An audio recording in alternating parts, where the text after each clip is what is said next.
Hello, everyone. Welcome back to the show. Today I have a special guest named Myla Robertson. I actually found her on Instagram. It's a common theme that I find people through Instagram. It's an amazing tool for networking. But I happened to see her story and see that it seems like she got diagnosed with breast cancer, but beat it through holistic methods. And I just really wanted to hear her story. So thanks so much for coming on. Thank you for having me. And I'm grateful that I get to express my experiences and educate people that there's other choices out there. That you don't have to be afraid, right? Oh, yeah. So, actually, first walk me through the beginning stages of this story. When did you first find out about this diagnosis, and what was your lifestyle like back then? Okay, so I was diagnosed in 2018 with ductal carcinoma, breast cancer. It's a very common breast cancer, but not saying that it's not as scary, but it's more common for women. Um, I felt like I lived a semi healthy lifestyle, right? Like I was still very active. I worked out. I ate healthy, but not all the time. You get those like moments where you feel like you're doing something good, but then you're like, well, I can squeeze that like little cheat meal in. But it really on the inside is doing way more harm to your body than you even like mentally think of. So I was 36 years old. Um, and I mean, it's obviously a shock when you hear the word cancer. Our society is meant to be like feared about that word. It's so scary. And you don't ever like think that maybe it could come to something beautiful in the end, right? So I had to go.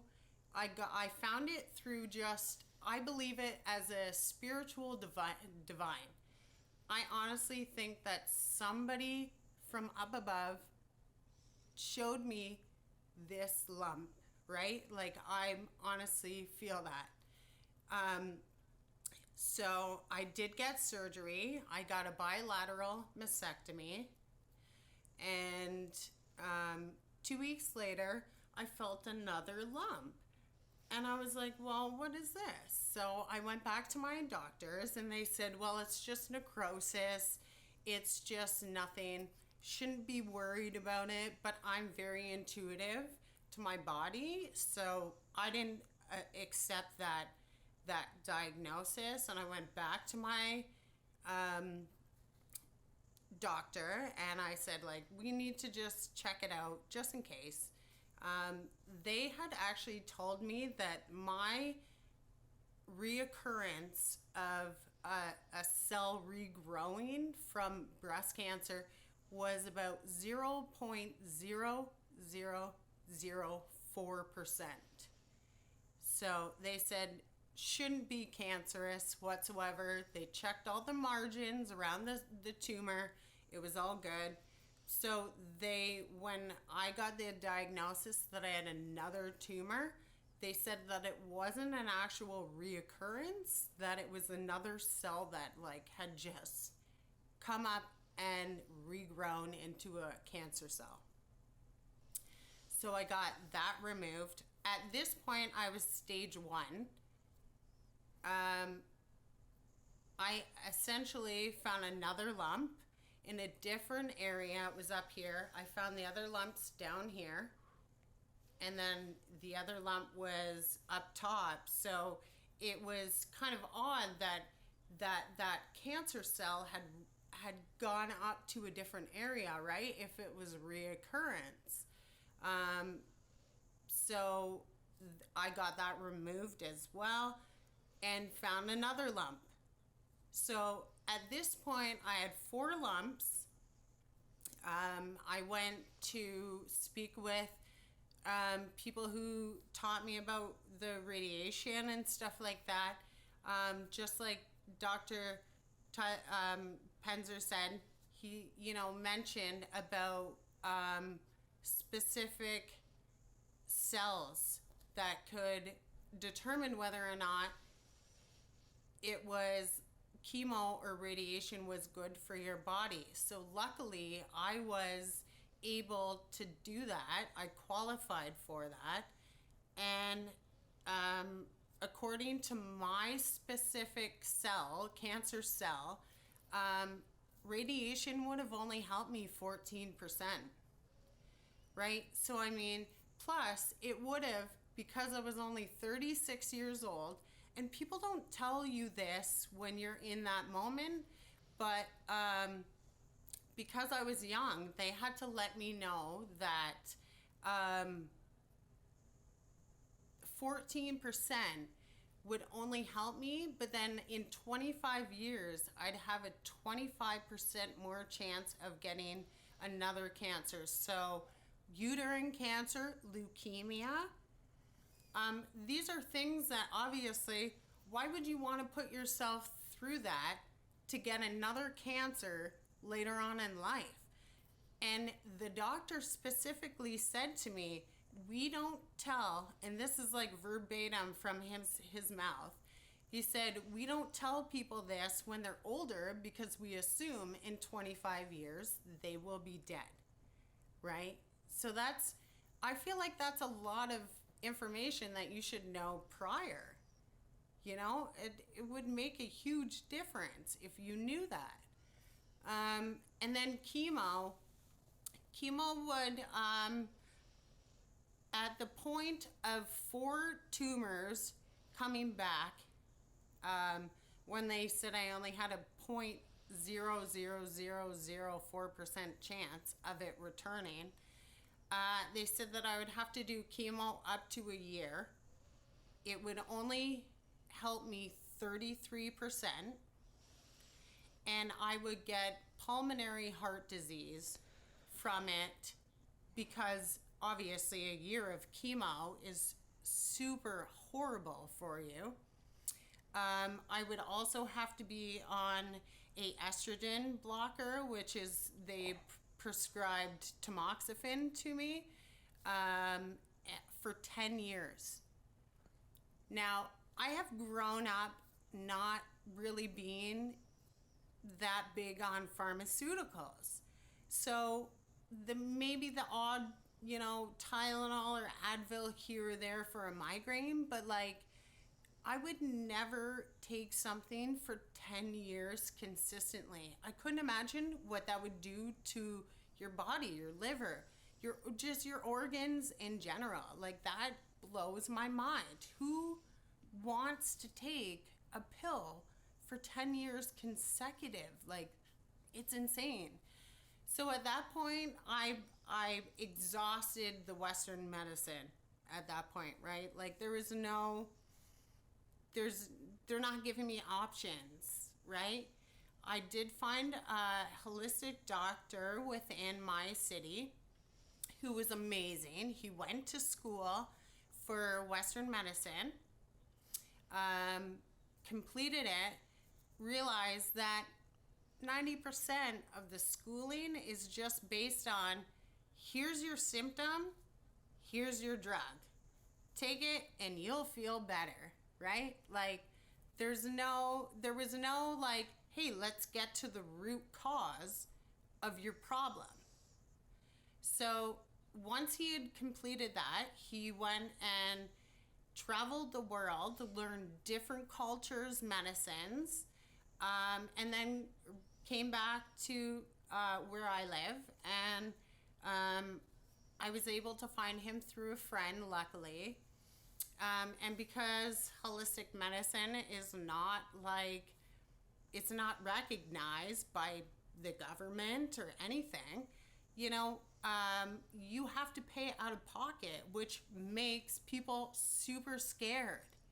Like that, the fear of having to pay into that is so hard. Like people don't have the money to do that.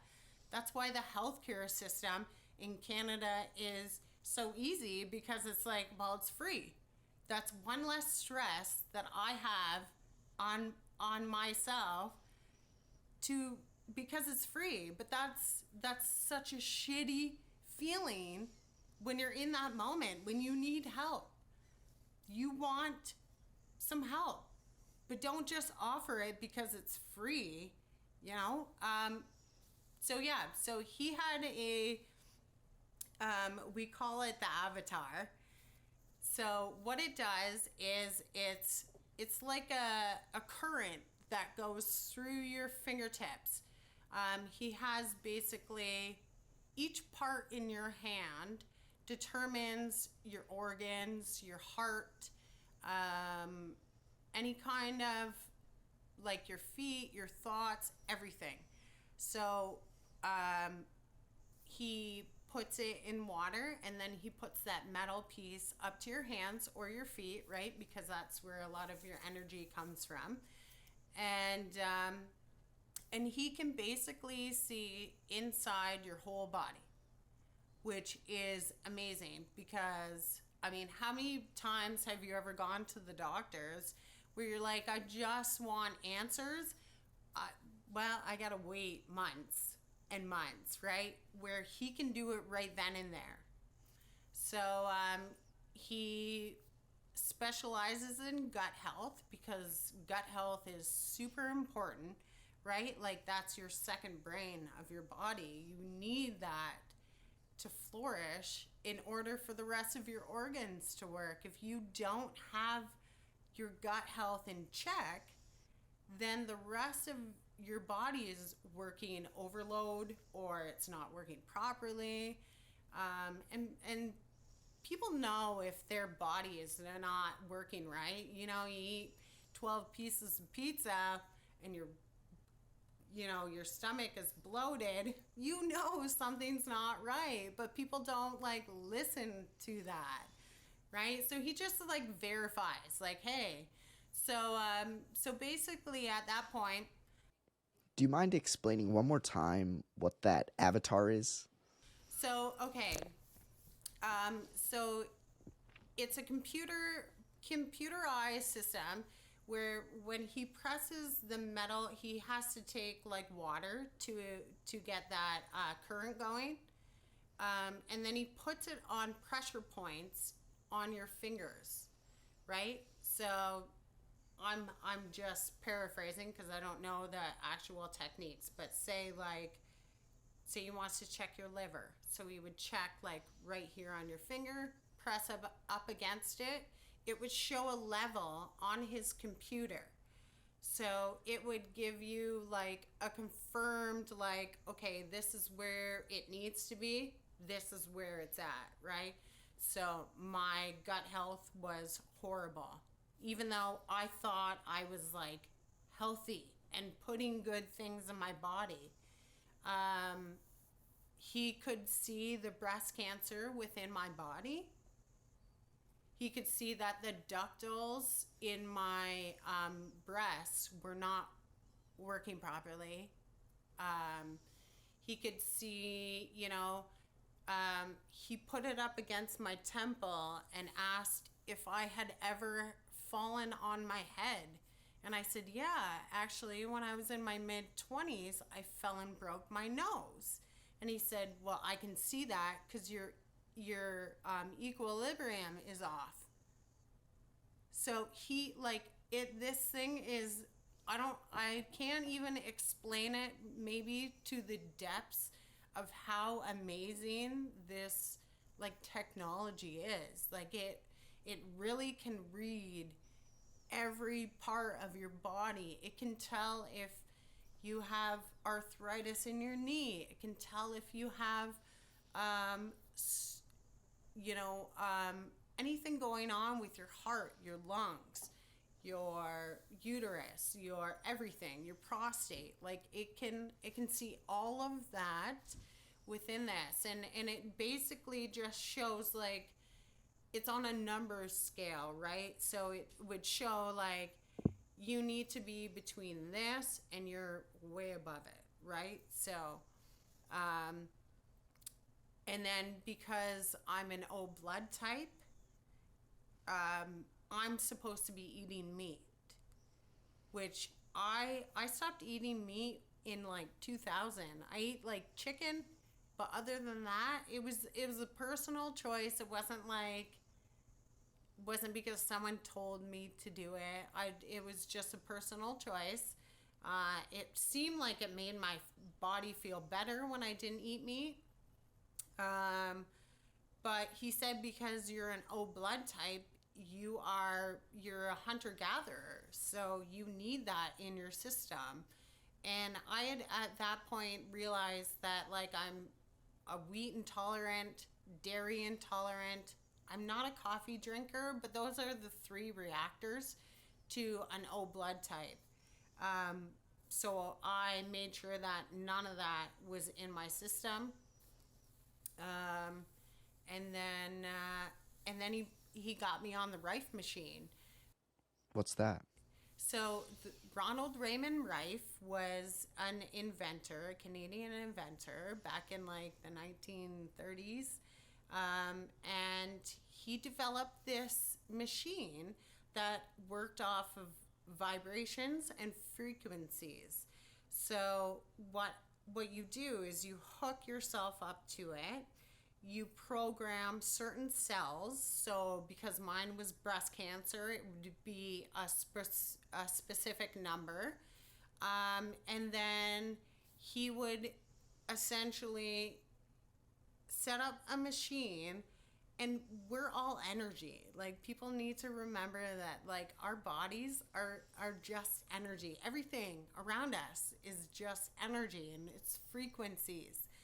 So he realized, after looking under a microscope, that when he took what was called a ray tube, it's just this long, like glass-like fixture with a red light through it.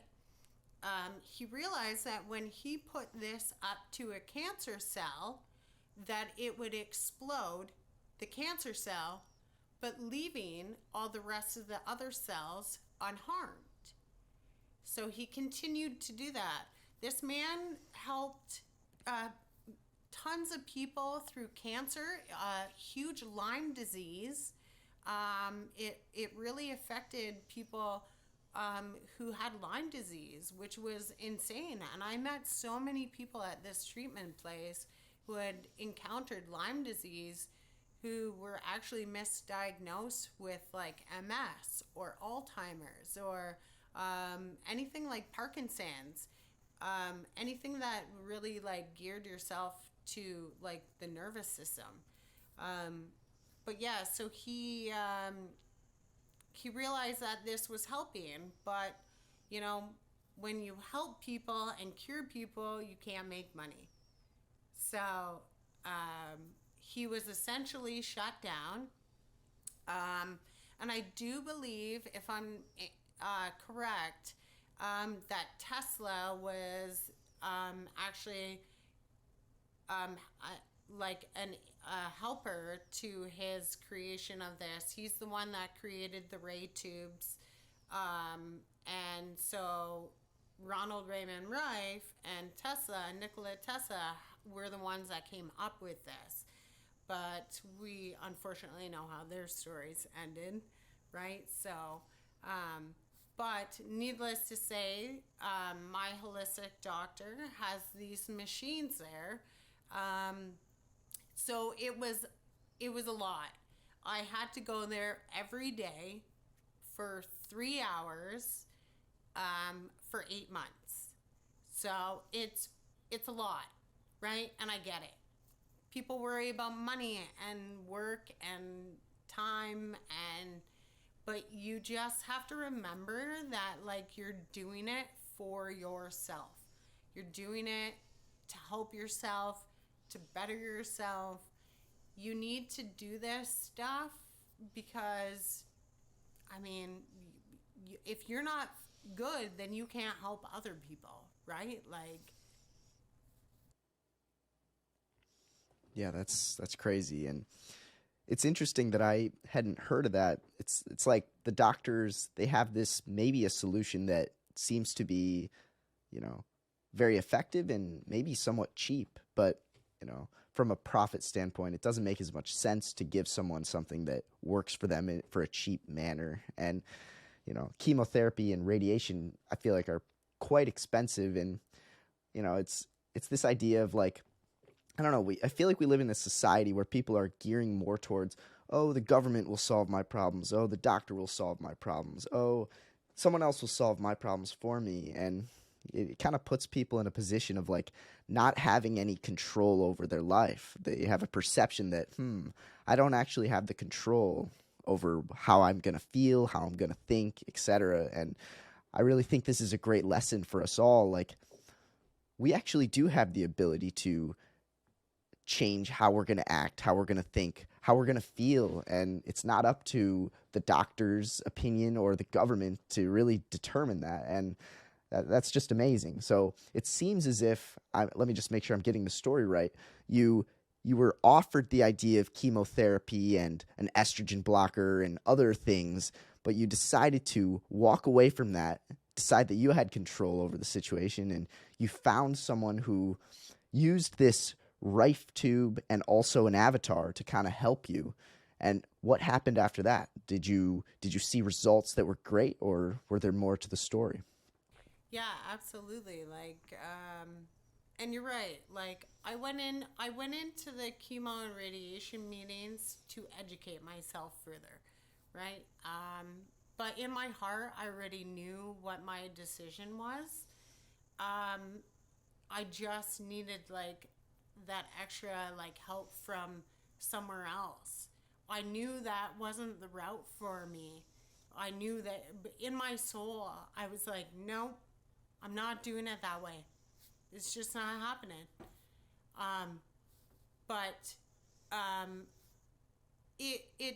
when I first started, it takes a lot out of you, right? Because essentially what's happening is it's shaking up all your cells in your body, right? So these frequencies are like, picture it as like an attack team, right?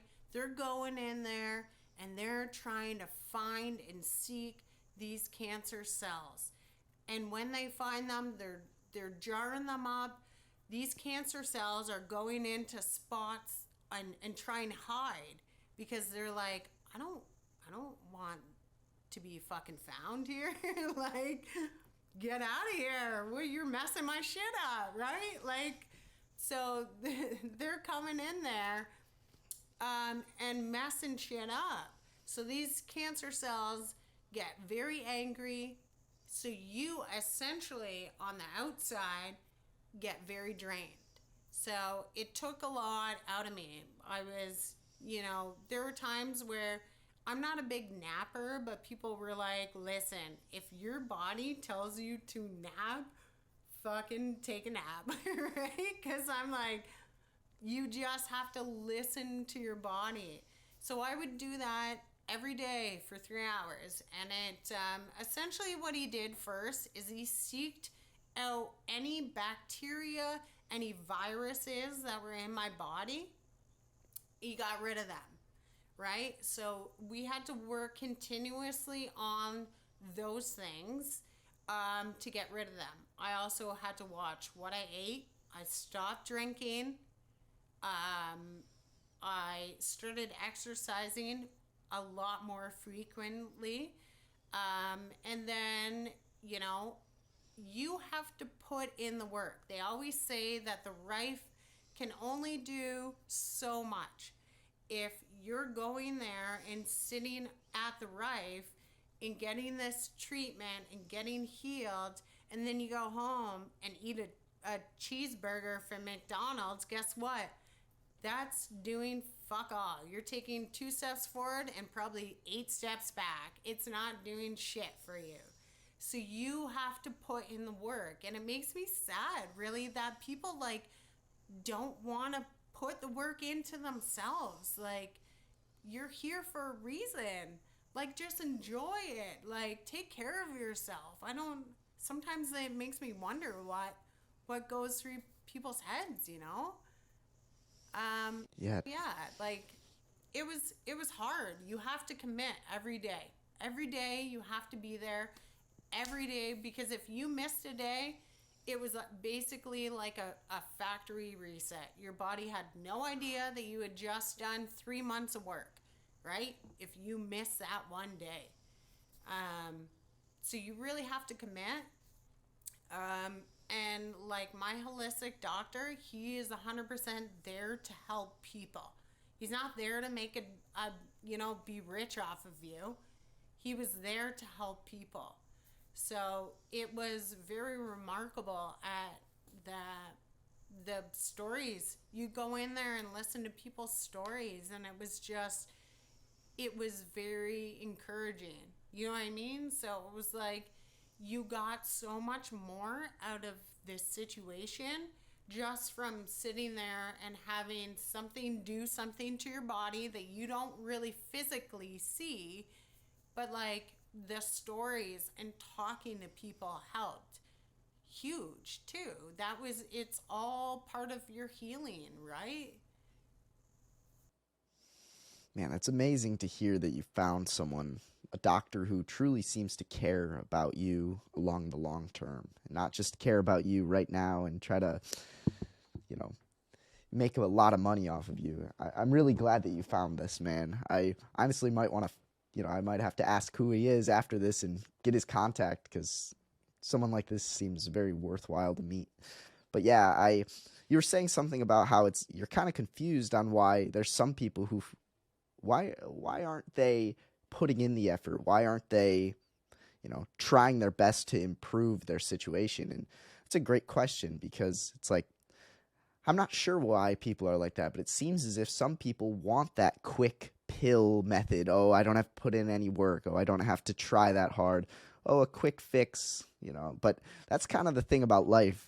Nothing good comes easy, and consistency, hard work, and discipline seem to be the only methods that really are going to make a big difference. And I'm not sure why our society is like that, but I feel like this, instant gratification. I want it now. Like, I don't want to have it be delayed. I don't want to have to wait. I don't want to have to try hard. And I think did this teach you lessons probably about like discipline and having to really work hard? Oh, And yeah. I remember you said something like, this all probably was a blessing, like in disguise. Yes. Like, even if it is a horrible situation on one side, on the other side, it taught you the importance of putting in that everyday work and being incredibly disciplined with yourself. And that's amazing. So like, yeah, talk about that.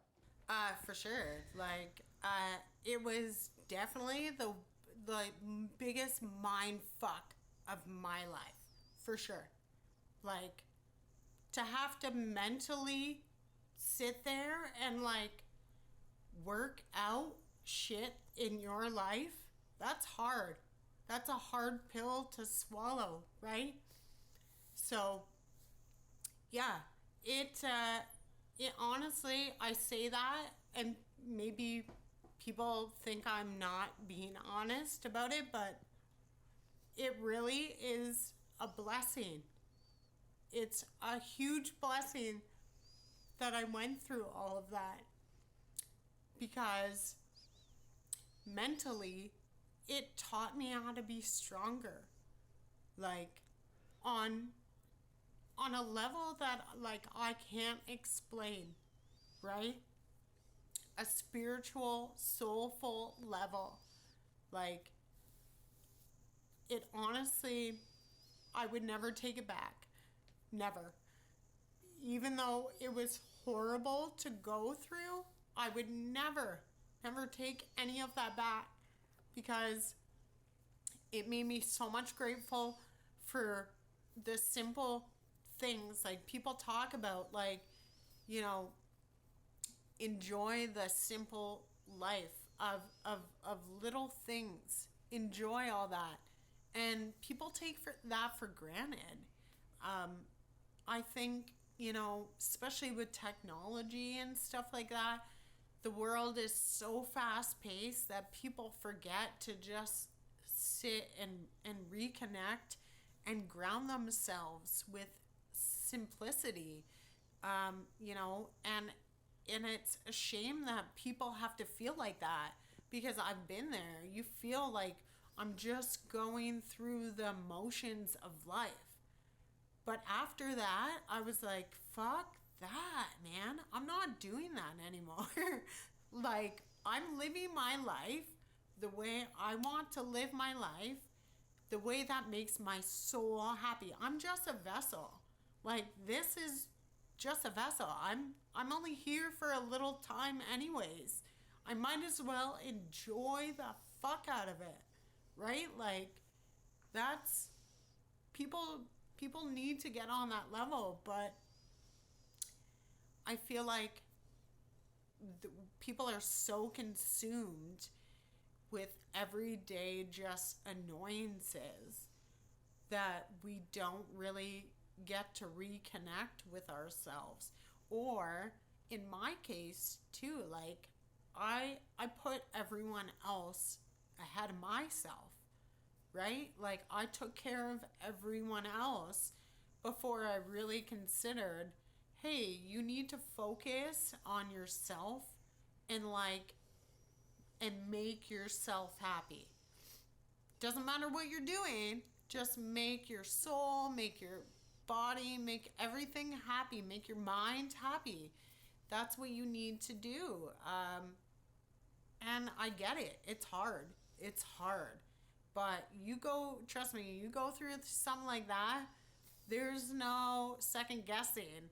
Like, hey, this makes me happy, I'm doing it. Hey, this makes me feel shitty, not doing it. You know what I mean? Like, you really get a grateful soul. And I thought I was, but until going through that, it really brought out a different, like compassionate, more soulful person in me, for sure. Which, like I said, I thought I was, but no, it just it really creates a new person. Man, that's beautiful to hear. Yeah, people seems like they live their lives kind of thinking, oh, I have a long time on this earth, or I don't have, I'm not going to die anytime soon, or whatnot. I don't. People have that kind of falsity in their minds, and then they're faced with something that a family member dies. Maybe they had a near death experience, and it seems as if the gears shift, and you're like, oh, wow. Any moment I could be gone here on this earth. I could leave. And I feel like it's sometimes useful for people to, recognize that any moment we could die.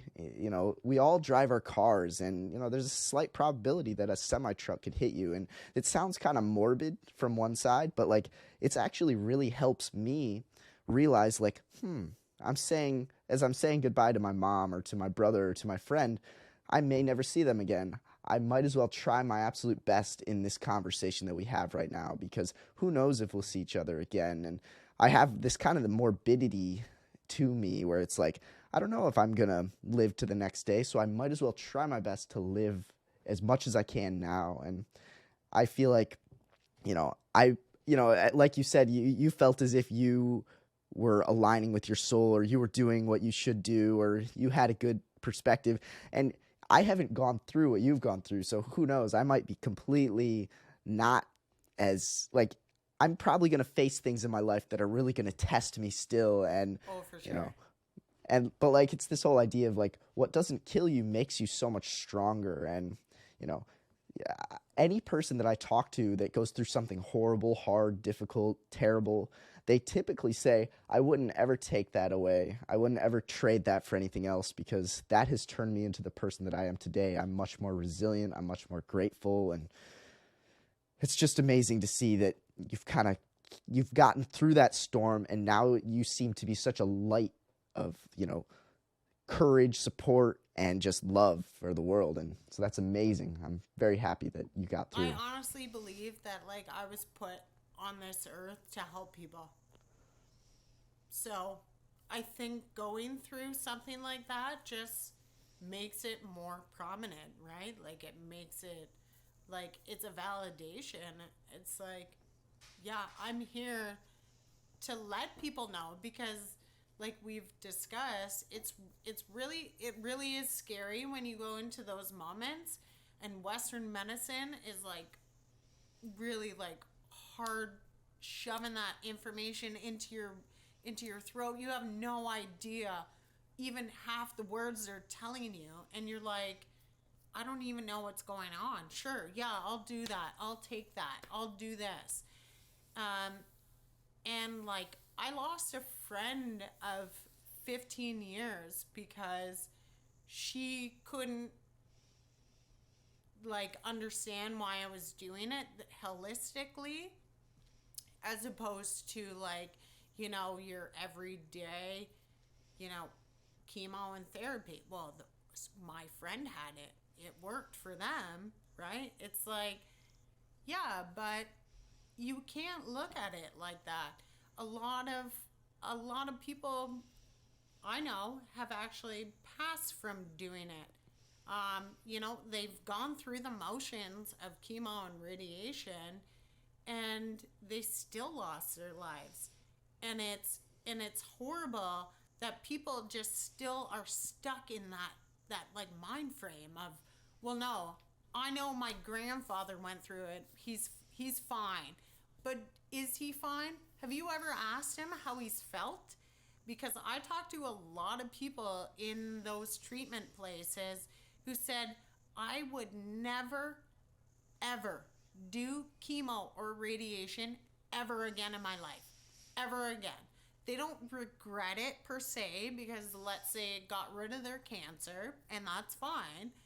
But, maybe I've heard of people saying like, doing like chemo, their radiation, they have like a metallic taste in their mouth for the rest of their life. They can't taste food.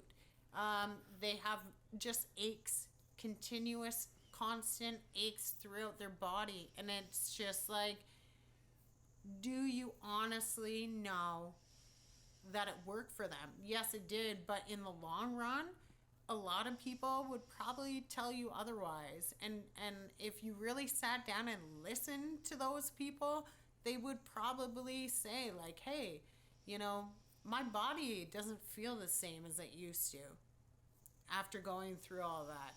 So, and the greatest thing too about not having to do that, my son is 8 and my daughter is 6, and so they were a little bit younger, so like 4 years ago, right? They don't even understand what cancer is technically to them. Like, I say, oh, I was sick, but they didn't see me losing my hair, getting sick, sleeping, not being able to walk. They didn't see any of that. They still saw like strong mummy coming through. Yeah, I might have a little more gnats than usual, but like, they never got to see that.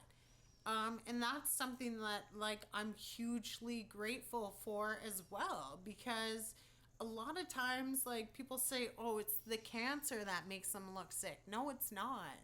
Like, you need to realize what this stuff does to your body, because clearly I had cancer, and like, I'm 40 years old. I'm the fittest I've ever been in my entire life. Like, I feel good from the inside out. Like, that's I feel like that's more to say than, someone who's went a different path. And like I said, there's nothing wrong with that, but in my soul, that was not the way I was supposed to do that at all, ever. Yeah. And yeah, you say that one of your goals or purposes on this earth is to help people in general, but maybe even help people who are going through something that you went through. And how do you do that on a day-to-day basis? Or do you have plans to do that? Or, yeah. Usually I have, people say that like social media is the devil, in which I don't disagree, but it definitely brings a lot of people together that would never have seen, right? Like me and you right here, this moment. This moment was supposed to happen. I was supposed to share my story with you. I have actually met quite a few women who have reached out and ask questions about like breast cancer and what I did. Um, so in that sense, it's wonderful. I try my best. I give the information that I have. I feel like I'm a pretty good testament because I'm doing really well. I'm thriving in life. Um, but you can only bring a horse to water. You can't feed them, right? Like it just they have to make that decision on their own. And I would never judge anyone for their decisions by any means, but I definitely feel like it is nice to be able to give my information to them and experiences. But fear is huge. Like it's such an it just cuts into people so bad, you know, and that's Fear of like, everything.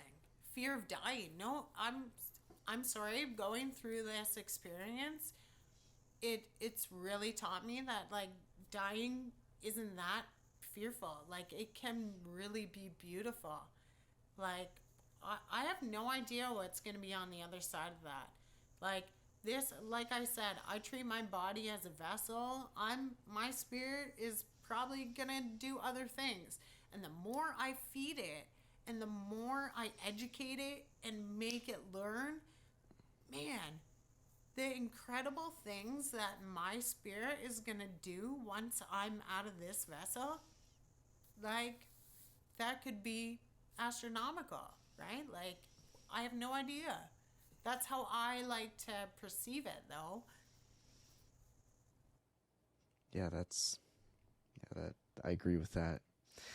And hopefully, maybe explaining this long form on a podcast will help more people see this story. And who knows, like that's kind of one of my goals with this whole thing is, find people who truly have testimonies that I feel will help others. And I really think that this testimony has really helped me just see what is possible with the holistic medicine and like being skeptical of Western medicine and realizing like, there's a ton of other options and whatnot if you're in a position like that. And yeah,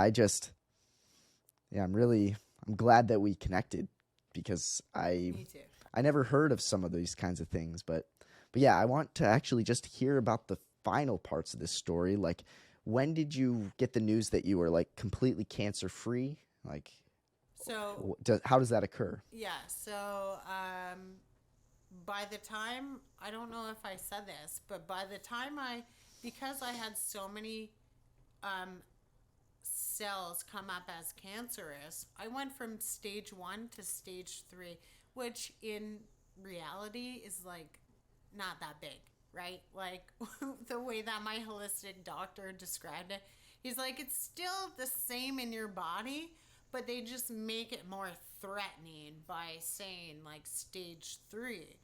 But yeah, because it had come back so many times, they had put me at like a higher risk. They said, my chemo doctor said, like, you're never gonna get through this. You're like, and I'm like, okay, watch me, right? But I was cleared March 2nd of this year, not only by my holistic doctor, but by Western medicine. My oncologist cleared me as well. And, you know, I'm elated. It's the best feeling in the world to obviously not have that, like, kind of hanging over your head, but to just know that, like, you did it the way you wanted to do it. And here we are, right? Like, I'm, I truly feel like my soul is at peace. It's amazing to hear. I truly happy, and hopefully with the continuation of these practices that are holistic, exercise, eating foods that you know are best for you and avoiding those that you know aren't best. And I do want to mention too, yeah, like, taking supplements are huge, right? Like, I know that people now talk about like D3 and K2, like, those are super huge because people don't get like the proper amount of sunlight. Um, you know, um, SEACT is huge for breast cancer. It was a nurse who actually went to the Aboriginals and got this like formula and was able to put it into, it's a tea, but like I take a shot of it every day. Every day I take a shot of it. My holistic doctor recommended 2 years consistently of me doing this. So, and I usually go, the bottle's like this big. It's not very big. It lasts like a week. But like, it's essential. It's got so many good things in there to help you fight breast cancer, but just like supplements in general. But don't just, I think Dr. Penzer said this, like, don't just take supplements because you heard like, oh, so and so took this, right? Like, actually like look at what your body is lacking. Okay, majority of people are lacking vitamin D. That's no question. But look into it. What does your body need? What does your body not need? This is like, I have a lot of people ask me about fitness because of going through cancer and stuff. I've gotten really huge into fitness and stuff. But they ask me like, "Oh, help me out." But I'm like, I don't know your specific history. I don't know your body. I can't just, I'm not going to give you a generic like help. Here's food that you can eat and here's extra. No, that's not, I don't know you personally. Everybody is different, and I know people constantly say that, and I don't think people understand like how true that is. Like, everybody is so different. You have to honestly like look into your specific needs of your body and then go on that. Don't listen to other people about, oh, I take this 7 times a day. No, you don't. You have to really put in the work. And like you said prior, like, yeah, it's a lot of dedication and commitment and work. And it can be tiring. And some days you're like, fuck it, I don't want to. But guess what? Your body is not gonna prosper if you just lack on it all the time. You have to put the effort in to get something back.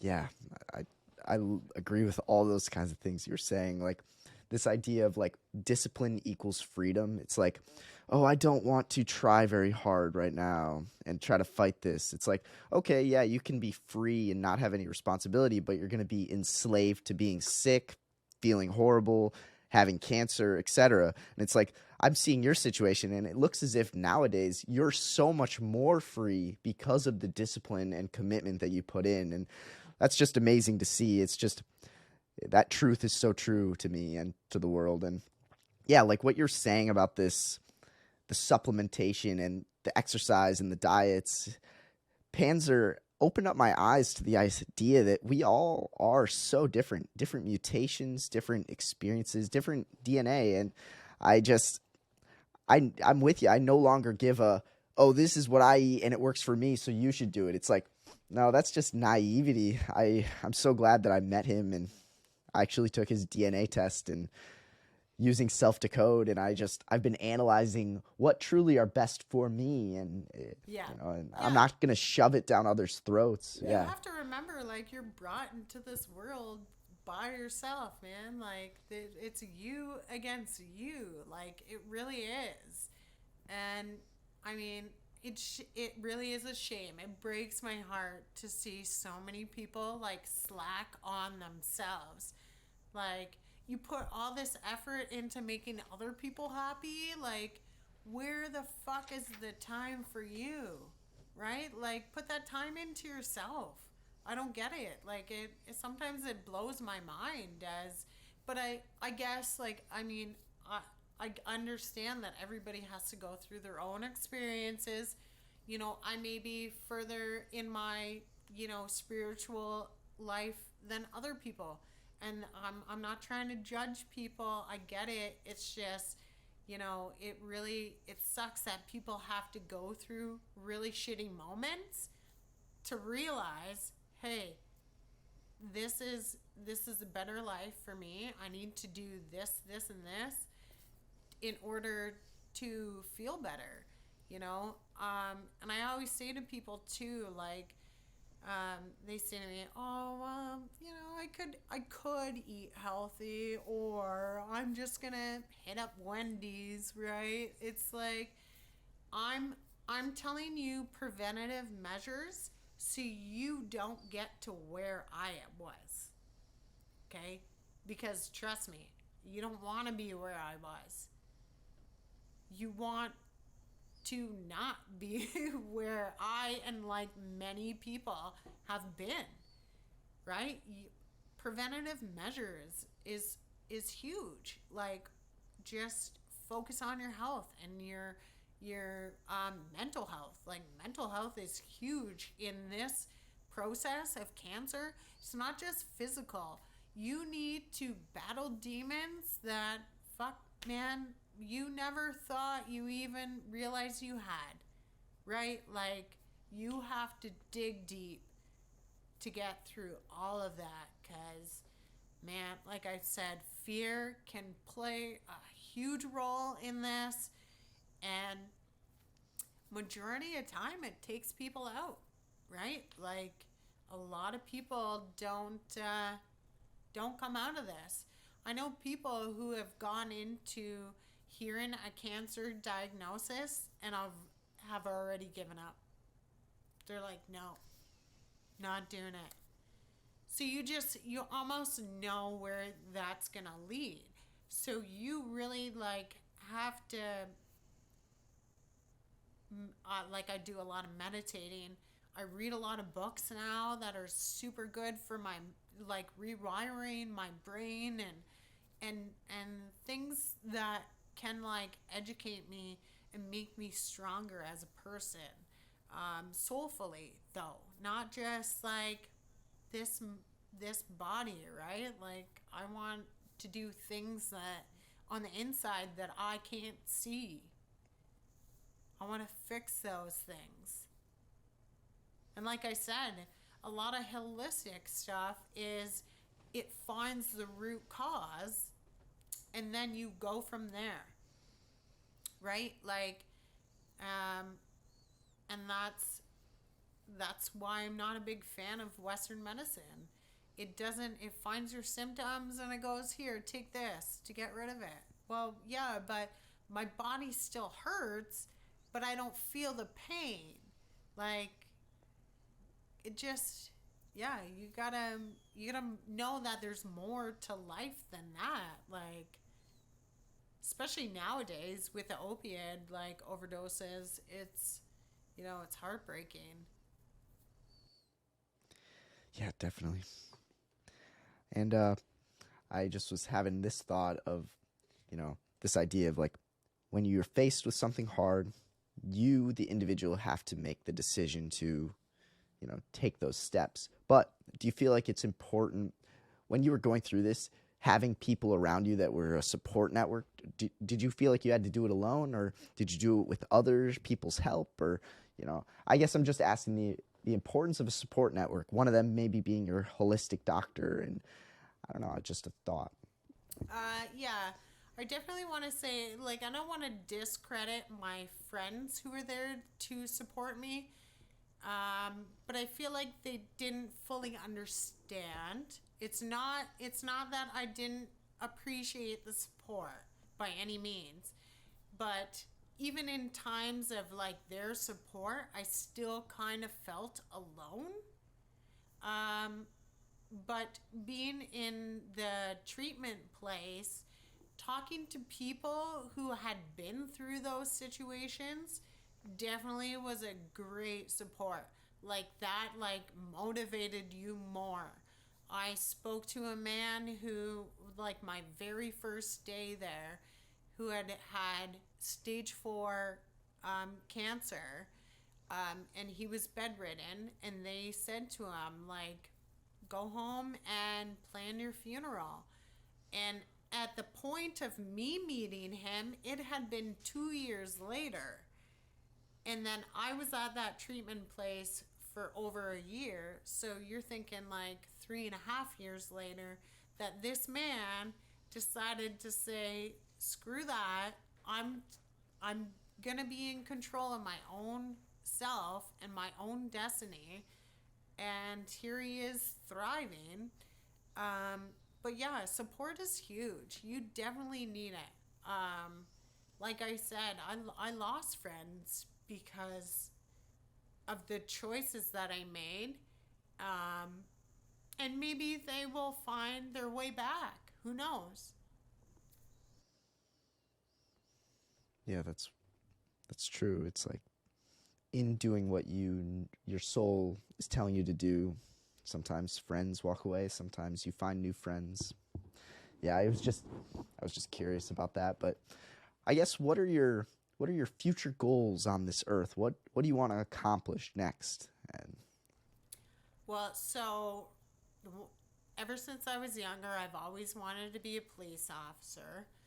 Um, so when I was diagnosed with breast cancer, I decided, like, what am I so afraid of?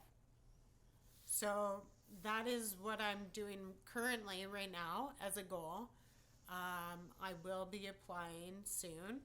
I've been consistently, because I had like surgeries and stuff like that in between. I've been consistently like working on my volunteer, my fitness, all that sort of thing, for the past probably year and a half.